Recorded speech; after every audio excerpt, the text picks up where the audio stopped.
It's officially summertime. It is. Is it officially summertime or? Well, when we say it's summertime, it's summertime. Oh, okay. Yeah. It's summertime for us, at least. I know we had that kind of power. Yeah. Well, the last pod we mentioned it. I'm sure we'll get a bunch of messages. People like, where's the pod on Tuesday? Well, we're into summer for us. We have a bunch of vacation time coming up. So we only do 2-a-days from late July through June. Exactly. Early June. So we're down to one per week in the summer months. We have a bunch of vacation days to take, and by God, we're going to take them. So, and this is really the only time, if you cover football, there's no other time between free agency and the draft and everything. There's really mini camps. This is it. But we're working hard. We're going to get you guys a pod each week during the summer. And then, of course, we'll be back to a really busy schedule once training camp begins. I should mention this is the Eagle Eye Podcast presented by Nissan, Reuben Frank, and Dave Zangaro. But we have a mailbag today, and we're going to do a couple mailbags over the next couple of weeks just because we have a ton of questions that came in. These are always fun, and I'm always impressed by the quality of the questions. People are very thoughtful and ask us good questions. They do, and the cool thing now is we have this email address that'll pop up on the screen, and if you're listening, it's eagleeye@NBCUni, that's NBCUNI.com, and it's cool because we always used to ask for questions on Twitter or X, and I would say people would say we don't have one, we don't have an account. This is cool. Everyone has an email address. That's probably true. Just about. Almost. My dad has one. That's my barometer for that. My dad can handle an email address. So can you. Okay. There you go. Everybody's got email officially. All right. Dad does. Bunch of questions. I think we just get into them. What do you think? Let's go. Let's do it. Let's do it. I'll leave that up on the screen there. First one from Cody. Howdy, Dave and Rube. We need a nickname. Cody says howdy? He says howdy. Okay. We're off to a slow start here. We need a nickname for the two of you. Doob? Rave? Neither of those. No. Yeah, if you come up with one better than that, but I don't like that. I'm not big on nicknames. In general? Yeah, I mean, well, like if they're organic, like, I mean, Rube, people start calling me Rube in college. It's not like... It's like a part of your name, though. It's yeah, but it's like, especially if people come up with their own nicknames, like, from now on, I'm going to be Sparky, What's the best Eagle nickname that we've had? Man, I don't know. I mean... The Axeman is great. Yeah. It's been a while. Wolverine for dog. Yeah, I guess. Big Play Slay. That's just a rhyme. Yeah, let's play on his name. I mean, most of them anymore are plays. It's like you don't have the old time, like 30s, 40s, 50s nicknames. Concrete Charlie obviously deserves a shout out. Yeah, there. but they've all the good ones are gone. They've all been taken. You can't you can't just start calling Zach Cunningham Concrete Zach. It just doesn't work. I think he earned it last year with that stellar play. He may have. All right, let's get into the question. Of the current available free agent receivers, who would you be most comfortable with signing to be the wide receiver 3? He gives us a list here: Hunter Renfrow, Michael Thomas, Russell Gage, Sterling Shepard, who is no longer available, or someone else. Any of those names do anything for you? No, they really don't. The only one that does a little bit for me is Hunter Renfrow. And he's a slot. He's like a slot only, which I don't know if that's even what they want. But I think if you have him and Paris Campbell, like, he can probably make it work. Yeah, I've said this for a while. I think they're going to have to give something up to get an upgrade at wide receiver 3. Yeah. The name I've thrown around is Noah Brown from Houston Texans. They have a trio of receivers there that are pretty firmly entrenched. He's not in that group. They also have Robert Woods. So they have like a surplus right now of receivers. The Eagles have a surplus of corners. You could probably make something work there. Yeah, and I'm sure Howie's already working the phones, like trying to set up, look, if this doesn't work out, are you interested in this? And I mean, you think he gets to training camp and takes a look at these guys first? Or do you think he already knows? I think he knows. I think he knows. I just think they need to be a little better. And again, maybe one of these guys, can, I guess you want to see these guys at pads, see what they can do. But I mean, the odds, like, how often do you see, like, and, look, John Ross is a great story, and I think we're all rooting for him after hearing him talk about his son and his layoff and everything. Paris Campbell. I mean, the odds of guys like that succeeding as they try to rejuvenate their careers are very low. And they're good stories and they're fun stories, and it's easy to root for guys like that. I mean, Paris Campbell's had. I mean, he was up there talking about how disappointing his career's been. It's been awful for a second-round pick. The odds of him coming in here in training camp and being a legit wide receiver 3, I think, are really slim. Yeah, I mean, I guess the hope with him is that magically he stays healthy. Yeah. Do you think was that better than like a guy who's just underperformed? I don't know. Yeah, that's a good question. I don't know. I don't think those kind of guys, very often succeed. It's just the way it is, and sometimes they do. Yeah, a couple of years ago, he had a decent season, 60-catch season, which is nothing to like go crazy about. But yeah. If you could do that as a 3, you want 40 for 600. You take that. And like both of those guys, Paris Campbell and John Ross, like theoretically offer some speed. Yeah, it's not tangible though, right? Like you can't count on it, but they both run fast times. Yeah. I mean, we only saw 5 practices. Paris Campbell's speed didn't jump out, but we'll see. Yeah, you got to stay healthy, you got to produce, and you got to be good enough that you're going to make a difference. And I'm just not sure those guys are. And I'm not being negative. It's just historically guys like that don't pan out. Mm-hmm. So they certainly could. I thought, Devontae Parker was kind of in that same class. I felt like at least Devontae Parker offered a better baseline. Yeah. I don't think he was going to be spectacular, but I feel like at least you had some semblance of like what he was going to do. Right. I mean, I would have felt better with him than these other guys. But stranger things have happened, and I think there's something to be said for. And look, we don't know Kellen Moore's going to be an upgraded offense. We think that, but I think when you come here and you're surrounded by talented receivers and tight ends and backs and good coaching, you might have a better chance to jumpstart your career than somewhere else. Yeah, I think that's probably true. Yeah. But it'll be fun to watch those guys in camp and see what they have. Yeah, because if they don't bring someone in, that's a really fun battle. And that person's going to play. Yeah. Yeah. I saw where Travis Fulgham, somebody tweeted to us, had a 50-yard catch in a CFL game. I saw that. And I went to his stats, and the CFL website hasn't updated their stats yet. I'm like, what is that? That guy's busy. Was he busy? What else? He has one job. You don't know that. Yes, he's also a roofer. He's doing other jobs, yeah. Next one from Tristan. Ahoy, Reuben and David. What is it? Ahoy. Okay. I already don't like this question, but it's like hello on the seas. Is he messaging us from a ship? Maybe. Okay. I feel like we're on a ship right now. A little rocky. We'll get through it. Shouldn't it be seen as a bigger positive that we finally have young cost-controlled players with possible high ceilings on defense? We shouldn't settle for aging vets to band-aid everywhere. For example, I'd rather see a guy like Ben Sumarin who could be an athletic thumper than a Nicholas Morrow. Oh, he's a thumper, my friend. That Van Sumarin kid, he's a thumper. He's a 225-pound thumper. Yeah. Well, I agree with that in theory, and I think there was too many of those guys last year, partially out of necessity because of injuries. But if you have a couple of those, Kevin Byard, Bradley Roby, Shaq Leonard, if you have a couple of them, you can get by. But you have like 7 of them, even throw Justin Evans in that group.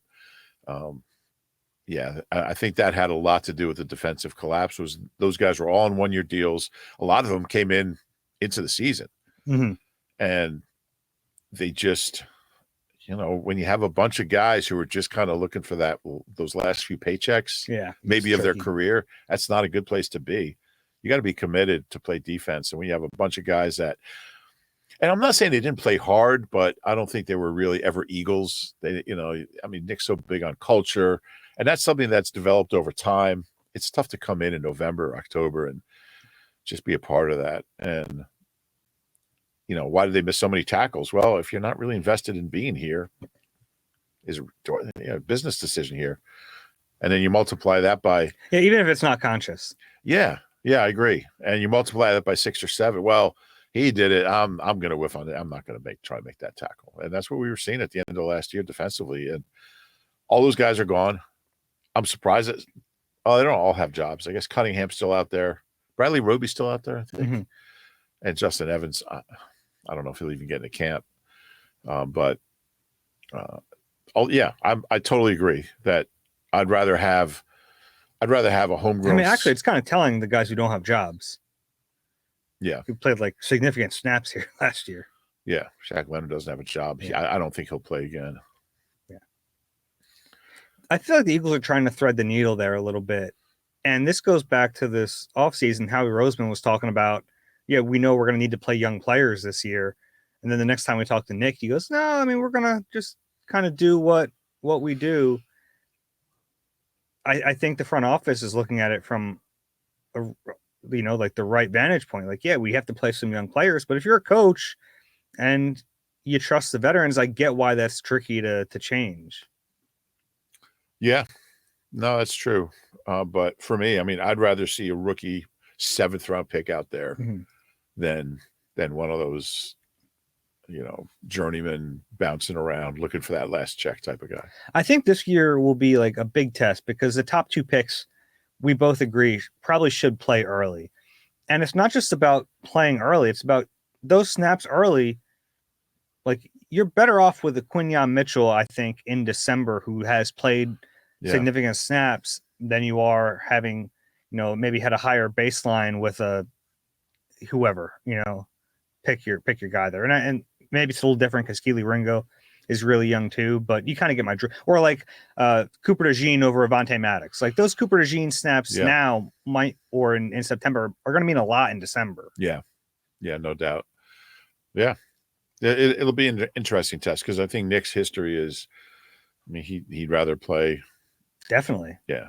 Those other guys. I think it's been a little problematic. Yeah, I agree. Because you know what? Maybe Tyler Steen wasn't ready to play over Sua last year, but I kind of find that hard to believe. And if he had played some of those games when Cam was out and Sua played, maybe he'd be farther along this year. Yeah, no, that's a fair point. I think back to Nakobe in 2022. It's like, everything went great. It's hard to fault them for that season. Yeah. But there wasn't a way to get Nakobe on the field just so you can kind of see what you had and get him some reps here and there. Yep. But like we said, you're trying to throw the needle. You're trying to win games each week. And if you think Kaiser White gives you a better chance, you got to go with him. Yeah, and that's a good example because, Kaiser was up and down that year. I mean, you could say like Kaiser or Sua, right? Yeah. Yeah, and that's just been Nick's philosophy. Mm-hmm. So the second part of the question from Tristan is, now that it's summer, what's your top 5 musicals? I don't know if I could name 5 musicals. Top 5 musicals. Yeah. This is a callback to our longtime viewers know this. I'm going to have to, go Rent, written by my high school colleague, John Larson. Rent, I'll go Guys and Dolls, Gypsy, Music Man, and let's get Chorus Line in there. Okay. Yeah. I was waiting for Phantom of the Opera. That's the one I know, and it didn't come up. I like Phantom. Okay. Yeah. Starlight Express. I saw that in London. Don't know that. It's all the same. What's his name? Yeah. Weber. Frank Lloyd Webber? Andrew. No. Frank Lloyd Wright Webber? One of those guys? Frank Lloyd Wright Webber. Too many names. Yeah, they have musicals in synagogues in Glenside. Yeah. All right, next one from Paul. Dave and Rube. This is not a question. This is just nice. And I read nice notes. Okay. I just wanted to drop you a note letting you know that I really enjoy your podcast. The chemistry that the two of you have is great. And the banter back and forth makes the podcast entertaining, even on slow news days. As a Birds fan relocated to the St. Pete Clearwater area over 20 years ago, your show helps me feel connected to the team, and I appreciate that. Keep up the great work. Thank you, Paul. Yeah, appreciate that. That's nice. A lot of transplants in that St. Pete Clearwater area. Yeah. It was fascinating to me when I was down there. Went down for spring training for about a week once because I'd never been there. Mm-hmm. I kept hearing about the stadium and Frenchies. And so I've been down there, but never for spring training. Yeah, it's different. And it's kind of nice that you don't have to go to a game, go cover a game. I mean, the stadium's beautiful.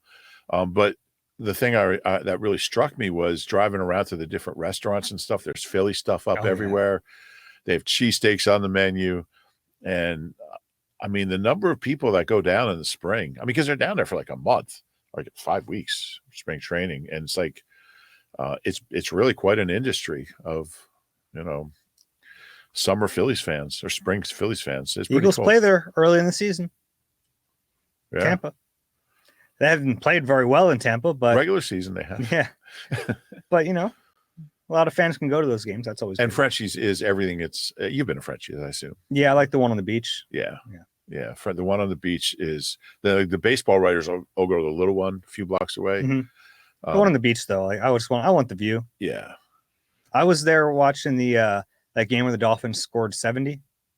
Oh, really? I showed up like late and I looked at the score and I didn't have my glasses on. And I was like, I don't think I'm seeing that right. Yeah. That was early in the season. They were scoring all those points. Yeah. Then they started hating their defensive coordinator because he made him work hard. All right, next one. Yeah, next one. This next one is from Robert. Good afternoon, gentlemen. Morning for us, afternoon when you wrote it. I get it. Longtime fan. Your podcast has gotten me through a lot of long work days and while cutting the grass. My question for you, are you concerned with the backup tight end position? Goddard is now older than Ertz was when Goddard was drafted. Do you see the potential in moving a corner to safety? Oh, there's two questions. We'll start with the first one. What did you say, corner to tight end? I was like... Yeah, I thought they were going to do something with the tight end. I guess CJ Uzama was the free agent pickup. Yeah. He kind of does fit that. Like if you want a blocker out there in 12 personnel, he's going to give you good effort. He's done this for a long time. And we saw Grant Calcaterra catch a lot of balls in the open camps. I mean, I wouldn't get too carried away with that, but they do seem to like him. Yeah, year 3 for him. Yeah. If you could somehow combine those two players into one, you'd have something. Yeah, we always said that about him and Stoll. Mm-hmm. If he could block like Stoll and Stoll could catch like him, you'd have a pretty good tight end too. Yeah, but without Jack Stoll, I mean, there are snaps to go around. Yeah, but I'm surprised. I'm surprised they didn't do more. And they still might. We'll see how these guys look in camp, but I don't think there's a lot out there. Yeah, I mean, I thought they might bring Zach back. Zach Ertz? Yeah. I don't think that dynamic would work though. Yeah, I'm not so sure. Yeah. And I don't know if he's the guy you want in your 12. That's probably true. But yeah, Howie's always like, you can't make decisions based on emotions, but it'd be interesting to see if he can still make plays down there in Washington. Mm-hmm. But the day he got traded, he was saying he wanted to come back here. I know. I think, was he 9 catches short of Harold? Something like that, 9 or 10. Yeah, I know he wants that record, although, yeah. But I don't know. I'm surprised they didn't do more. Alberto, they seem to like. They brought him back. Yeah, he got hurt in minicamp, so we didn't get to see a ton of them. Yeah. I don't know. I was looking forward to seeing Alberto this spring, and I didn't really notice anything. I'll tell you who I did notice, EJ Jenkins, and I don't know if this is just like a spring flash, but and he definitely has like receiver skills. Yeah. But he was fun in minicamp. Yeah. He's not the guy, though. Probably not. Yeah. And I don't think he's going to give him much on the line of scrimmage. Yeah. All right, next one. Do you see potential in moving a corner to safety? I personally want to see Mekhi Garner in that role. He's there. They've already done it. Yeah, I think he's a full-time safety now. I think they've moved 3 corners to safety. I mean, Avante and Bradbury, in theory. In theory only. For one snap. So no, not even. Not even one snap. But it's certainly when you have 3 safeties on the roster and 26 corners. And we said even you're exaggerating, but not by that much. But not by that much. We talked last year about Garner. Looks like a safety, so it's good to see him out there. I don't know if he's a viable option. We'll see. He's still kind of I don't know, but he showed me a little something last year. Undrafted kid, stuck around, played in some games. He played before he should have played. Mm-hmm. Just probably because he had to, and he competed. He battled out there. So we'll see. It's I think he played a little bit of safety in college, so. We'll see how that goes, but Avante. I think people know my feelings on that. I've always liked Avante safety. You've been saying that for years. He's a versatile guy, The thing with him is staying healthy. And I understand, like, he's obviously undersized, so you're putting him at safety. I don't know how long he lasts. I know. That's the problem. And I think I asked him about that. Like, I think he'd be like the smallest safety in the league. So he always plays bigger. Yeah, that's why he gets Probably hurt. That's why he gets hurt. But he kind of reminded me of like a little Bob Sanders. Like, obviously, Bob Sanders is really good. Yeah. But like just being an undersized safety who kind of flies around. Yeah. Rangy. Yeah. He's certainly around the ball. And there's a lot to like about Avante's game. Yeah, I think Avante's on this roster. I think if he's healthy, he's on the roster. Yeah. Yeah. I agree. He's a valuable guy. I mean, he can play slot. He can play safety. If he had to, he could play outside, although he'd be like 20th on the depth chart outside right now. Yeah. It's funny because like I agree that the coordinator change makes it a little less likely probably because Vic doesn't know him as well. But I think Vic's going to like Avante Maddox. I would think so. Vic will be Avante's, if he plays in the opener, Avante will have had 4 defensive coordinators in his last 6 games. It's crazy. Going back to Gannon in the Super Bowl. And then he played like 4 games last year. Yeah. 2 coordinators. Anyway. Robert had one more question. Lastly, how many questions are we giving these people? 3 in this one. Wow. Generous. Lastly, you're mean. No, Lastly, do you think the Eagles could line up Saquon in the slot at times? Sure. Yeah. They will. Yeah. They even we already saw in the spring, they've been lining up some of their running backs out wide. Sometimes they'll motion them back in, but that'll be in their offense. I think basically, do you think there's a chance we'll see anything? Yes. I think we're just going to see different stuff all the time. And you could see Gainwell in the slot. You could see Gainwell lining up wide. I mean, you could see Shipley in the slot. I mean, there's just a lot of things you can do. And I think they have a coordinator now who is open to anything. Mm-hmm. And he's going to, I think we're going to see just how stale, just kind of how, I don't know, how backwards. And look, I don't want to overdo it because they were the number 7 offense in the league last year. But when you keep doing the same thing over and over, eventually it catches up with you, which is what happened.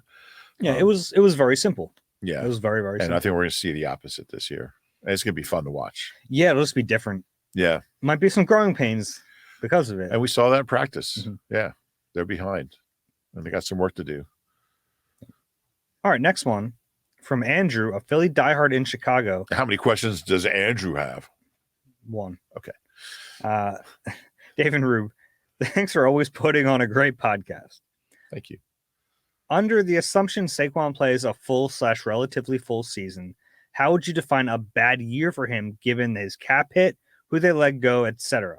Would a bad year from Saquon be more productive than what the Eagles got from Swift and Miles the past 2 years? Well, I mean, Swift and Miles just didn't get enough touches. Or, I mean, with Miles. I mean, Miles had a 1,200-yard year. He did, yeah, his last year. That was the one year but. Yeah, that's an interesting question. I mean, I just think it's going to be a thing where if you know, you know. Like, I think if Saquon averages if he averages like 4.41 or less, that would be disappointing. Sure. I think I'd like to see him. But then again, if he averages 4.1, has 1,000 yards, and then has like 700 receiving yards, then that's a really good season. I think we'll know. You know, you'll know just by his, I think Miles did not play as well as his stats. He was not as good as his stats, which is why when he was ineffective in the Super Bowl, I don't think anyone was really surprised. And it had kind of been trending that way a little bit. Yeah, he had late in the season. That was playoff Kenny. Yeah. He had the big game against the Giants. Remember I asked Nick at the Super Bowl at one of the pressers about the dynamic of Kenny starting to get more touches than Miles and how that was in the room and everything. And man, he just yelled at me like, Miles is our running back. He's our, at the end of a game, Kenny got some carries. At the end of a game, we were up 30 points. And then Super Bowl, Kenny's like, but anyway, he's a fascinating guy. And I'm really curious to see how it goes for Saquon because I don't think it's a slam dunk that he's going to have a huge season. I think it's very possible, but he's really had an up and down career. Yeah, I think so much of that has been tied to his health, though. So in this question, if we're assuming health, yeah, I think he probably puts up the numbers that Miles put up 2 years ago, but he looks better doing it. Yeah. Yeah. And Miles didn't have a lot of catches that year. Mm-hmm. He had, I mean, his receiving numbers went down every year from 50 down. 50 his rookie year. Call it like 1,500 scrimmage yards for Saquon. That'd be a good year. Yeah, I think so. Yeah. Be a really good year. Yeah. I think he's also, and this is something I'm not sure how much of an effect this will have, but I think it'll be significant. He has more talent around him than he's ever had. Mm-hmm. It's not even close. Yeah, which is why like the numbers won't tell the full story, I don't think. Right. But I think they should make him a more effective player. Yeah. I'm really curious to see what kind of season he has. Yeah. I am too. He's one of the more fascinating storylines of this team. Yeah, I agree. Next one from Adam. Hey, Dave and Rube, thank you guys for the excellent podcast. I look forward to it each week and appreciate the analysis as well as the rapport you have with each other. You're a great team, and I like the candid, level-headed perspective that you bring. Just get to the question. That you bring to the table. Man, these people are not. I was trying to not be level-headed. It was irony. It wasn't funny, but it was irony. Right. So we have questions for each of us here. Oh, I'll start with yours. Okay. In your time covering the Eagles, when do you think was your favorite offseason? When were you most excited about the draft, free agent moves, trades, etc.? Was my favorite offseason? Yeah. Or the most intriguing offseason. As far as their moves and stuff? Yeah. Because every offseason is my favorite. Boy, that's hard because I just don't remember. I mean, the year they brought T.O. in, I think was the T.O. and Curse. That was wild. That whole week was wild. You know, you remember he got traded to the Ravens at first. Yeah. And then at Curse's press conference, I've never told this story, but at Curse's press conference, I asked Andy about T.O. and he wouldn't comment on it, and he wouldn't say anything. And I followed up, and he wouldn't talk about it. And we knew something was going on. And that night, like around 11 o'clock, my phone rings, and it says Andy Reid on my phone. And he tells me the whole story about how they thought they had made the trade with the Niners for him. Was it for that defensive tackle? What was his name? From Cal, Brandon Whiting. Okay. I think is the guy they traded. And then the Ravens claimed they had made the deal before the Eagles, and there was all this controversy. And then the league ruled that T.O. was coming to the Eagles. And Andy told me all this stuff like off the record. And so I wrote this big story, which I started writing at like 11. Fortunately, we moved our deadline back. And I wrote that, you know, T.O.'s, it looks like he's coming to Philly. And that story ran the next morning. And that was a wild sequence. And then there was, you know, it went to an NFL arbiter, and it was crazy. But he was actually traded to the Ravens and the Eagles. And just the way, you know, there was controversy about whether he was actually a free agent or not.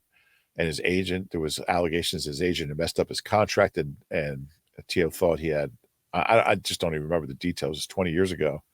But that was a wild offseason because we knew the Eagles had a really good team. They had a great defense. They were just like one receiver short. And then T.O. was in the prime of his career. So to get him at that point was, and then that training camp that summer was insane up at Lehigh. So that was probably my favorite offseason. That was cool too, because like you get this great player and he's like even better than you could have imagined. Yeah. Right. Like he lived up to everything. Yeah. And he was as mercurial as you can imagine. Like everything that you thought he would be, he was. Yeah. I mean, he was, for better or worse, he was T.O. He was, yeah. That's good. All right. My questions. Dave, can you... I like these custom questions for each of us. I like this too.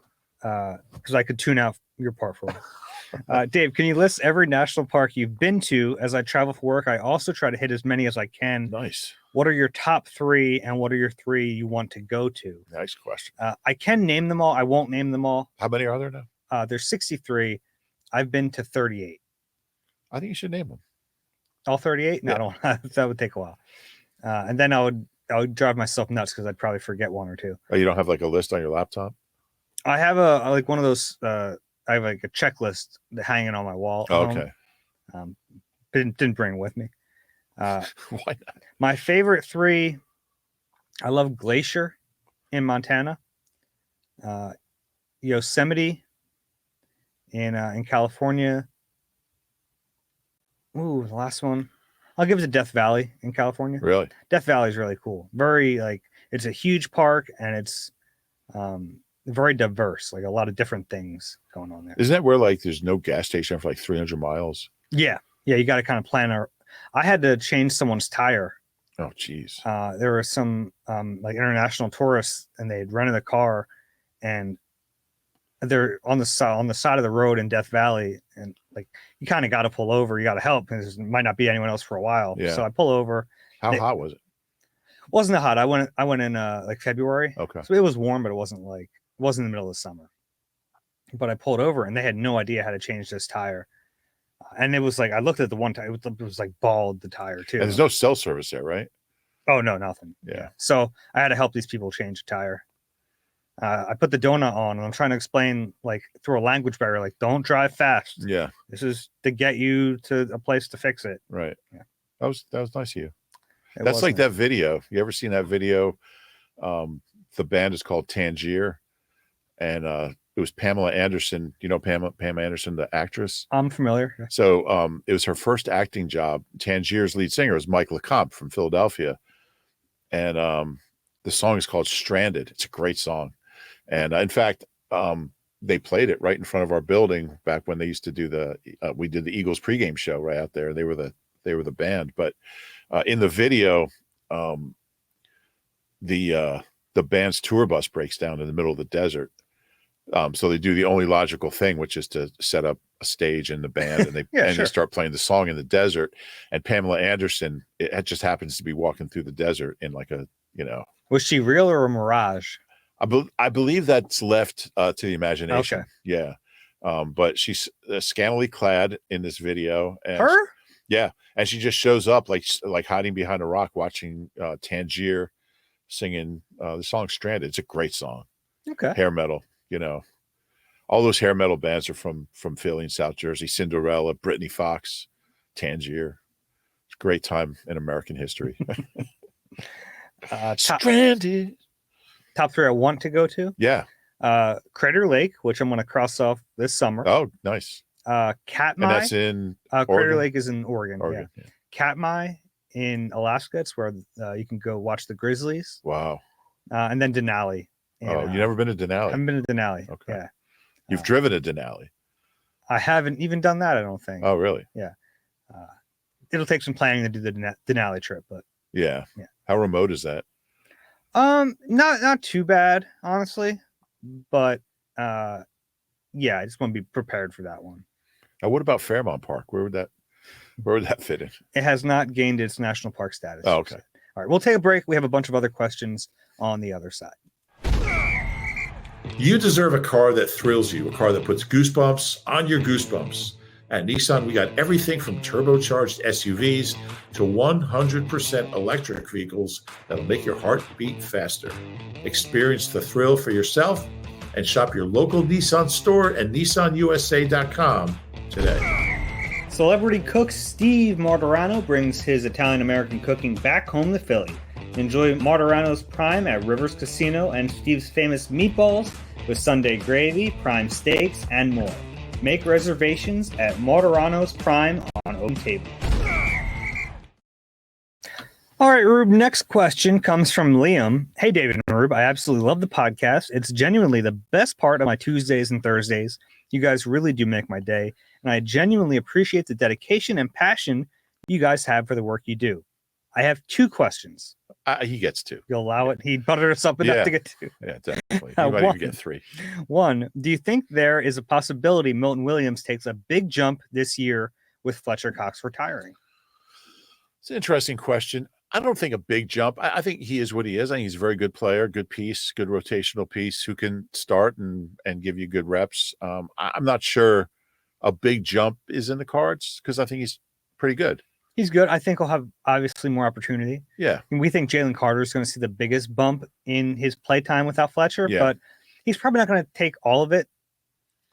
Fletcher's playing so much. Yeah. I think Milton's going to play more. And I like Milton Williams. I think he's just a good player. I'm starting a football team. I want Milton on it. I think he just does a lot of different things. I think he does them well. He's not flashy. He's not great. Yeah, and I think that's why it's hard to imagine him taking a big jump just because I think he's good at what he does. Yeah. And I don't think he'll never be a 10-sack guy. And especially not from the interior. I could see like a 5-sack, 6-sack season. Well, he had 4 Mhm. 2 years ago, maybe. Yeah, I like him. He's a solid guy. The conversation about that position should always include him. Yeah, he gets left out, but understandably And he's so. sensitive about it. He knows it. I don't know if he's too sensitive about anything, but he knows it. That stuff drives him. I mean, it really does. Yeah. And I love talking to Milton because he's like he's so quiet, but once he gets going, he'll fill up the notebook. Yeah, and he's a good player. There was him getting drafted was overshadowed by the Tom Donahoe the mess with that. I think Tom probably felt really bad about that in hindsight. Yeah. But Alan McNeil's been really good for the Lions. Tom has no idea that they're on TV. He's so old school. I know. It's like things have changed. The last thing he would want is to upstage kid get drafted. Yeah. Yeah. It was unfortunate. Yeah. But now you watch Alan McNeil's played really well for the Lions, but I think Milton's been a good player here. Yeah. And Milton's someone who I would want to extend. Definitely. He's going into that final year. From his perspective, maybe he doesn't want to do it. Maybe he wants to get the free agency and maybe be the guy somewhere else. Maybe. At least have a path to be that. Yeah. I'm not sure teams would see him that way, but maybe. Well, that's the thing. It's if he bets on himself, kind of. Yeah. I could see him resigning. I could see how giving him an offer, a fair offer. Say, look, we want to keep you, but this is the best we can do, but it's pretty good. And him taking, I could see that. I could see that. Next question. If you could take any Eagle from any Eagles team in history and place them on the roster this year, who would it be and why? Hassan Reddick. No. I don't know. I mean, you think about what's their weakest position? Linebacker? Probably linebacker, right? So you have to go pretty far back to find a good linebacker. Yeah, just put Trotter and put him with his son. Seth Joyner. Yeah. Put Seth on this team. I would probably go with an edge rusher. Could do that. Because to me, that's one of the biggest question marks. You want to go Babin? You want to get Babin on this team? I do not. He wouldn't be the guy. You put Reggie on? Put Trent Cole. Trent Cole on this team? Clyde Simmons? I mean, Hassan wouldn't be a bad answer. Yeah. I think because that's the one spot that I think, obviously we can just say Reggie or Doc and pick one of the greats. Yeah. That's easy. But to me, pass rush is a question mark going into the season. And it's so important. Mike Quick would be a good WR3. Yeah, I think so. Yeah. So, yeah. Have Harold and you can put out him and Johnny Wilson. The two tallest. Yeah, best Hail Mary team in the league. Yeah.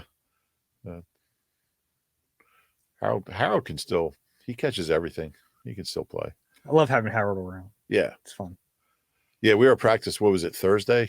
And Harold and Quick are just standing there talking to each other. And I'm doing the math, how many career catches is in that conversation? It's cool, though, because, there was one moment where a couple of players walked over and got introduced.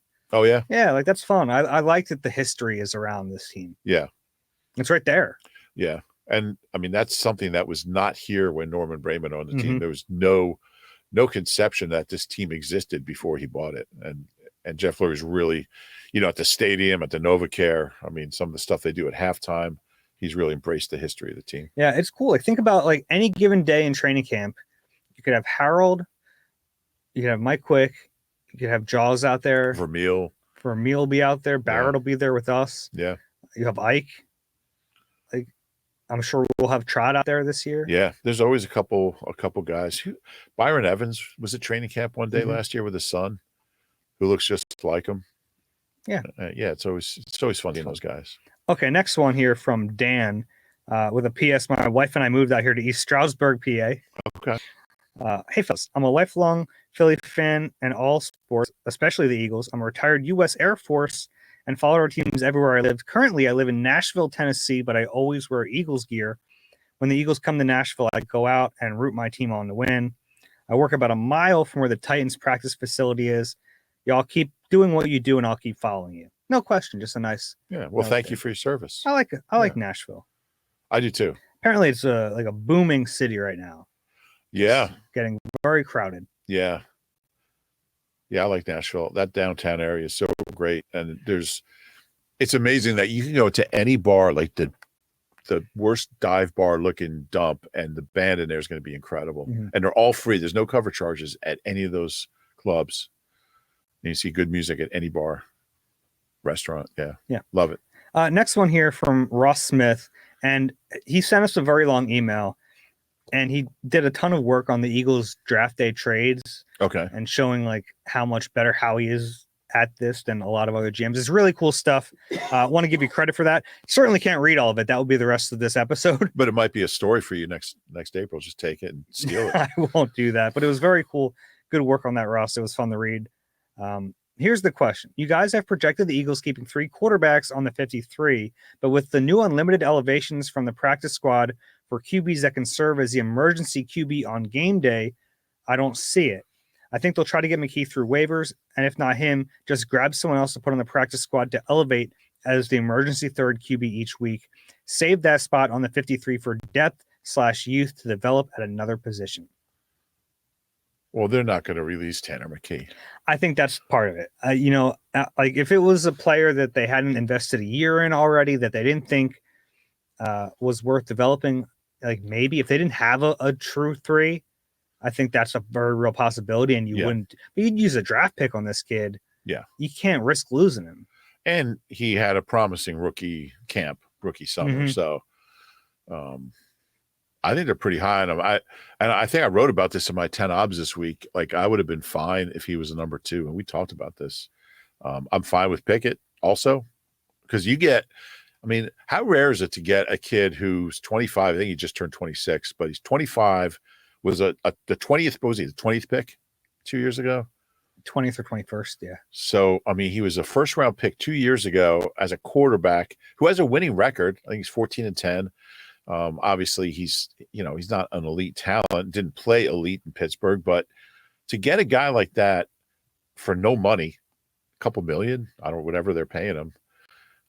It's basically the base salaries and none of the bonus money.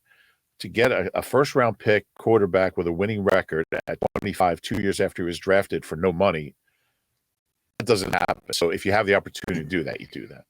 Yeah, I'm kind of with you. Although I really did want to see them just stick with Tanner McKee. Yeah. And look, they see him more than I do, and they're watching him in practice all year, and I guess they felt like he wasn't quite ready for that. But I wonder, and it's a good question for Howie, but I don't know when we'll ever talk to him again. But like, were they committed to going out and getting a veteran quarterback, a veteran 2, or was it just the circumstances of Pickett being available? That's a good question. Yeah. But getting back to the comment, if it was just any QB3, I would say that would make sense. But if it's a guy that you've invested in and you've taken the time to develop, I don't think you do that. All right. Next one is from Lehigh Valley fan Romy. I'm worried about the D-line, especially how they wore down last year and played selfishly by chasing sacks and playing undisciplined, especially on the edge. This is a long comment. I'll kind of give the cliff notes here. Perfect example is their unwillingness to rotate in Marlon Tuipulotu when Davis and Carter were wearing down. Bunch of stats here. Basically, he says that they took what should have been a strength and made it into a liability. What's your level of concern with the D-line this year? That's a fair question. I'm not sure. You're a little higher on Marlon than I am. Am I? I think so. I'm not sure not playing him is really egregious. I think all the other stuff, I just think it was such a bad situation across the entire defense with the coordinator change and in the first coordinator. Guys were playing too many snaps. Really, it was that Buffalo game. After that, everything fell apart up front. My level of concern is mainly about edge. I'm more concerned with edge than inside. I think those guys will be okay inside. But Jordan Davis is the big question for me. I think Jalen Carter will be fine. I think Milton will be fine. Edge is my issue up front because there's a question mark about every edge rusher on the team. I mean, Sweat had no sacks the second half. Huff has had one good year or one productive year. I mean, he had a good year in 22. He just didn't play that much. BG's at the end. I don't know how much he has left. Jalix, I don't think is going to, help this year.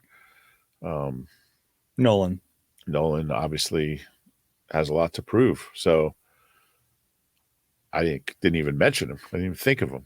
He's a first-round pick last year. So there's a big question mark on every one of those guys. And I don't know where the pressure is going to come from. We'll see. Those guys have potential. I mean, Sweat.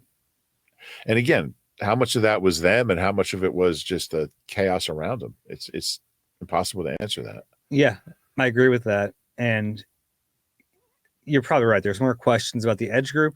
Curious to see the depth at defensive tackle. I think Marlon's probably likely to get a spot. Yeah. I think Ojimo played well in very limited time last year. I think he's worth developing, certainly. They're going to miss Fletch. They just are. No two ways about it. Yeah. We've talked about him before. If you get to camp and you're a little worried about that depth, Calais Campbell's out there. I would do it. I know he's 38. I know it doesn't make sense from you're looking at him on paper. He can still play. Limited role, I think it would make sense. I have no problem with it. It's just he's not coming here till training camp's over. Yeah. Why? Yeah, I wouldn't either. Yeah. Well, he doesn't need that. Might even be like week 6. I'm surprised Ndamukong Suh didn't play anywhere last year. Yeah, me too. By the way. Yeah. He was fun to have around. It was very cool to have him around. Very different than what I expected. Yeah. Yeah, because he kind of got this reputation in the league for being a little, not dirty, but cheap shot guy. Yeah, play through the whistle type guy. And then he's a super smart, just very nice, polite guy, very thoughtful. Yeah, I mean, Andre Waters was that way. He had that reputation, the cheap shot guy, and some of that was deserved. And then you would sit and talk to him, and he was the most just thoughtful, called me Mr. Frank, just nice, polite dude.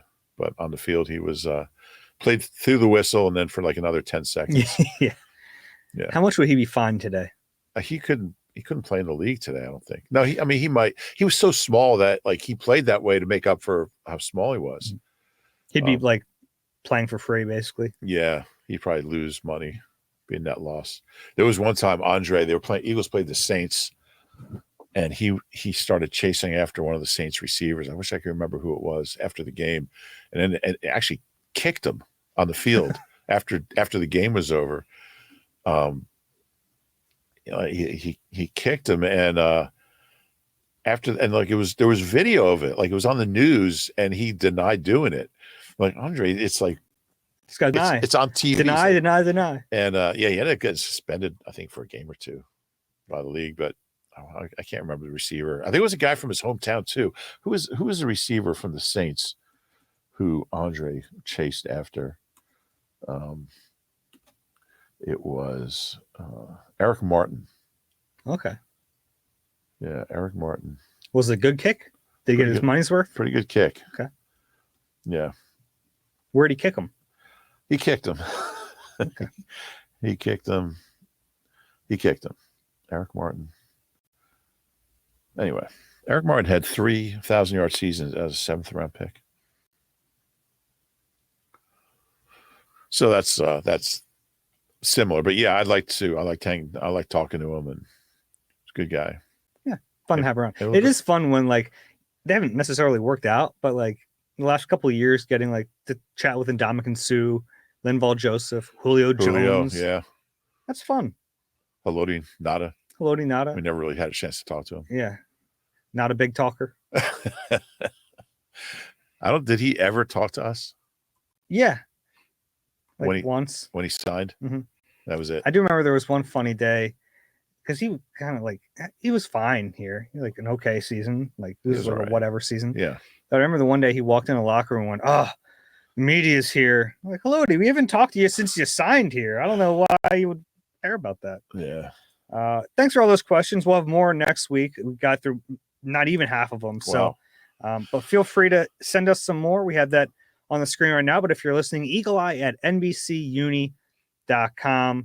That's eagle-eye at NBCUni.com. This is where I tell you, if you like the podcast, do us a favor, rate and subscribe wherever you get your pods. If you're watching on YouTube, please click that like button, subscribe there as well. Any final words, Rube? No, I like doing these and keep those questions coming. Did you come up with a nickname for us yet? Did not. Still working on that. All right, we'll try to get one by the next episode, maybe.